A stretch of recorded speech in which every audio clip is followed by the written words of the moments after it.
بسم اللہ الرحمن الرحیم الحمد للہ رب العالمین اللہم صلی علی سیدنا محمد وعلی آل سیدنا محمد وبارک وسلم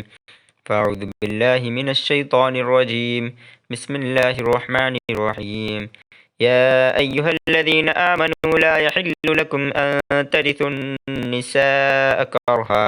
ولا تعضلوهن لتذهبوا ببعض ما آتيتموهن إلا أن يأتين بفاحشة مبينة وعاشروهن بالمعروف فإن كرهتموهن فعسى أن تكرهوا شيئا ويجعل الله فيه خيرا كثيرا۔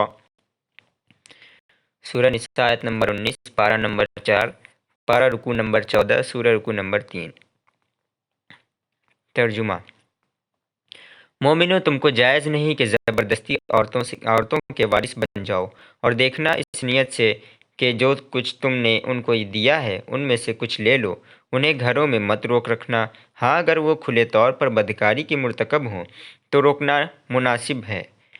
روکنا نامناسب نہیں، اور ان کے ساتھ اچھی طرح سے رہو۔ سہو، اور اگر وہ تم کو ناپسند ہوں، عجب نہیں کہ تم کسی چیز کو ناپسند کرو، اور خدا اس میں سے بہت سی بھلائی پیدا کرتے۔ حکم دہم ممانعت ظلم بر نسواں۔ قال تعالی یا ایھا الذین الی کثیرا۔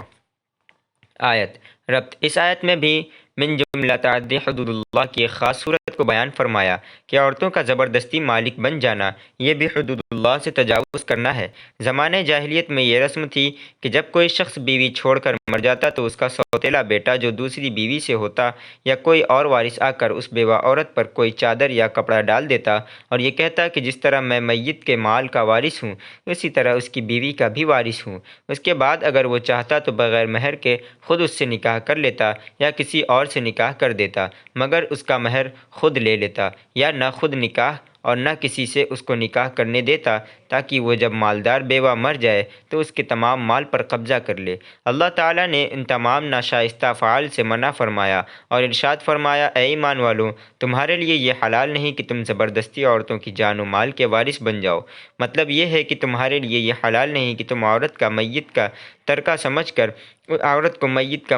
سمجھ کر اس کے وارث بن جاؤ اور زبردستی اس سے نکاح کر لو، یا کسی دوسرے سے نکاح کر دو اور اس کا مہر خود کھا جاؤ، یا ان کو نکاح سے روکے رکھو تاکہ جب وہ مر جائیں تو ان کے مال کے وارث ہو جاؤ۔ اس آیت میں یہاں تک تو خطاب اولیاء میت یعنی وارثوں کو تھا۔ اب آئندہ آیت میں شوہروں کی تعدی کے متعلق حکم ارشاد فرماتے ہیں، اور عورتوں کو محض اس لیے تنگ نہ کرو کہ جو کچھ تم ان کو دے چکے ہو اس میں کا کچھ حصہ ان سے واپس لے لو، یعنی تم کو اس کی اجازت نہیں کہ عورتوں کو اپنی نکاح میں رکھ کر ان کو ایسا تنگ کرو کہ وہ خلا کرنے پر مجبور ہو جائیں، اور غرض صرف اس قدر ہو کہ جو مال تم اس کو مہر میں دے چکے ہو وہ خلا کے بہانے سے پھر واپس لے لو، مگر اس صورت میں کہ جب عورتیں کھلی بے حیائی کا ارتکاب کریں، مثلا زنا کریں یا بدزبانی کریں یا نافرمانی کریں، تو ایسی صورت میں تم کو حق پہنچتا ہے کہ ان کو خلا پر اور مہر کی واپسی پر مجبور کرو، جیسا کہ سورہ بقرہ میں گزرا ہے۔ لا یحل لکم الا حدود اللہ،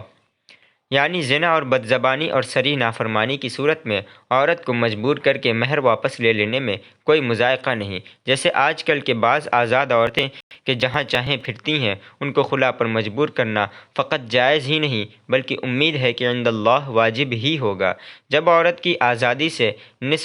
نسب ہی مشتبہ ہو گیا تو نکاح سے کیا فائدہ ہوا؟ اس کے بعد آئندہ آیت میں شوہروں کو حسن معاشرت کا حکم دیتے ہیں اور فرماتے ہیں کہ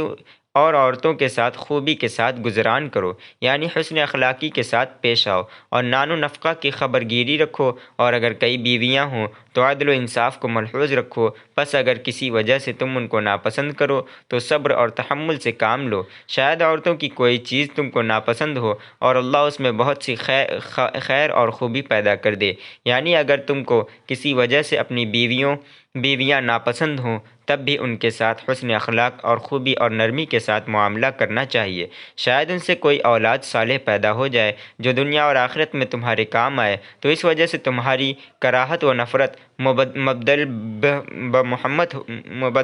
بمحبت ہو جائے گی۔ یا مثلاً اگر بیوی کچھ بدصورت ہو مگر سیرت اور عادات کے لحاظ سے اچھی ہے تو اس کی ظاہری صورت پر نظر نہ کرو بلکہ اس کی سیرت پر نظر کر کے حسن سلوک کے ساتھ پیش آؤ۔ غرض یہ کہ اس آیت میں